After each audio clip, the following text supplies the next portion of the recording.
A lot of people are saying, E, I'm scared. What if I do it and I fail? E, I'm scared, E. E, I want to do it. I'm gifted. I'm gifted. I'm talented. I know I can write that song. I know I can produce that album. I know I can do that CD. I know I can write a book. I know I can get that degree, but I'm scared. So I'm telling you, in life, you start running from a class, you start running from a subject that you don't like, it will haunt you for the rest of your natural life. It ain't going nowhere. But if you go after the fight, if you approach the challenge, you have a much better chance of winning. This the fight of your life, baby. Are you hearing me? This the fight of your life. This the fight of your life. And listen to me, if you're gonna win the fight of your life, you can't be afraid to fight, all right? Some things don't come. They just not gonna come to you because you want it as bad as you wanna breathe. After you want it as bad as you gotta put up the dukes, baby. And you gotta be willing to fight that thing out. Are you hearing me? Fear, you are not gonna stop me. I'm not listening to that voice. I'm not listening to fear. I'm gonna move by faith. I've come too far to give up now. You got greatness all inside of you. You got greatness all inside of you. But your problem is you a scaredy cat. You soft. And every time it get hard, you quit and you give up. And I'm telling you, if you would be willing to fight your way through it, if you would be willing to fight your way through this battle, fight your way through cancer, fight your way through that academic struggle, fight your way through divorce, fight your way through it. If you are willing to fight your way through that singing career, fight your way through boxing, fight your way through football. If it was easy, everybody would do it. Fight your way through it. You gotta fight the fear, because guess what? Fear ain't bigger than you.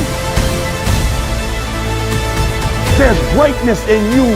Are you hearing me? There's greatness in you. And you mean to tell me you're never going to reach your full potential? You mean to tell me you're never going to be what you've been called to be? That you're not going to do what you've been called to do because you are afraid? Listen to me. The boogeyman ain't real. And so I need you to understand that you can have it. For real, you can have it. But it's going to be a fight. And if you're willing to put up the fight, I'm telling you, at the end of the fight, it's going to come victory. You've gotten this far. If you was gonna quit, you should have quit a long time ago. You've come too far to quit now. You need to get a reward for it. That's why I'm trying to tell you, never stop, never give up, never give in.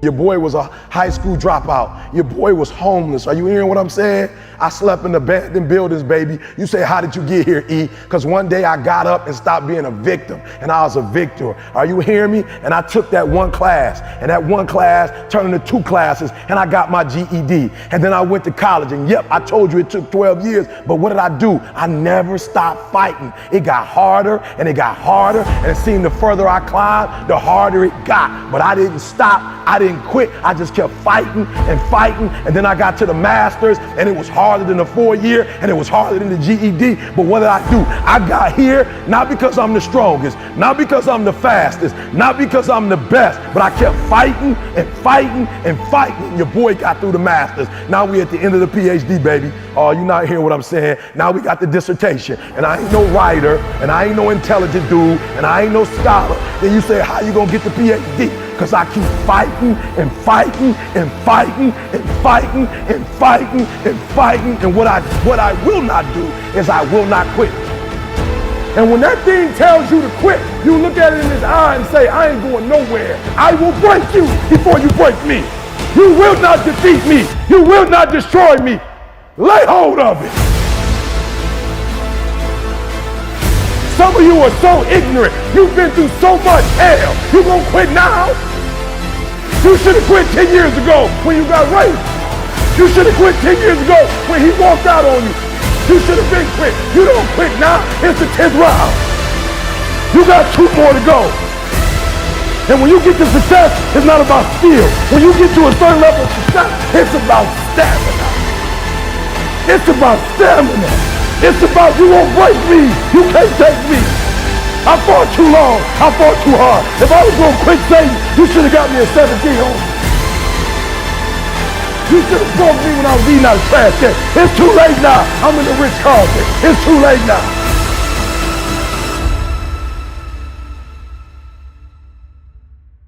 Because I keep fighting and fighting and fighting and fighting. It's too late. I got people's lives I changed. It's too late. You should have broke me a long time ago. I'm unbreakable now.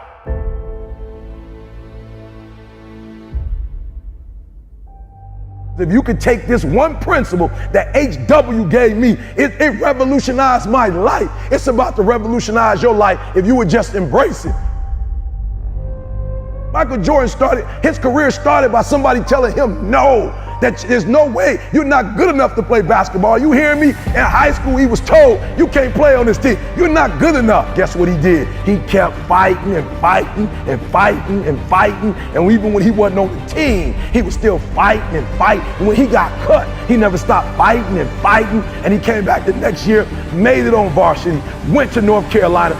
Listen to me, wasn't even a first round draft. Sam Bowie, I don't even know who that is, right? Sam Bowie. So he went from all of that adversity. He kept fighting and fighting. He didn't win first year. He didn't win second year. He didn't win third year. He didn't win fourth year. He didn't win a championship fifth year. He didn't win one sixth year. It wasn't after 7 years that he won his first title. Guess what he did? He kept fighting and fighting and fighting. And when I told my man HW, listen to me, these brothers have shown me that nothing is impossible. He said, E.T., you got it twisted. It's past possible. Are you hearing what I'm saying? Revolutionize my life. He said it's past possible. See, this is the thing you gotta understand. When somebody say impossible, nothing, you still talk about two double negatives. You talk about a negative here, nothing. A negative here, impossible. He said you got it twisted, Eric. It's not impossible. It's not that nothing is impossible. It's past possible, meaning that there's no way you can't do it. Oh, you're not hearing me. And when he said that, it changed my thought process, because I'm gonna keep it real with you. It's past possible. Oh, you're not hearing me. It's past possible. Meaning that not only can you do it, you're going to go way beyond that. It means that the probability of you doing it is greater than you not doing it. You're not hearing what I'm saying? When you say it's past possible, that here, not only will you do it, but the odds are in your favor. That's a whole nother level.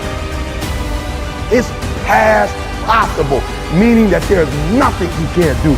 That the odds are for you and not against you. So you go get that PhD. So you go get that master's. So you go back to school. Are you hearing what I'm saying? Are you hearing what I'm telling you? It's past possible, meaning that all you got to do is start. Because if it's past possible, as soon as you start, you know you're going to set records. You know you're going to take it to the next level. You know what's going to be that you're going to do what's never been done before. So I challenge you, it's past possible.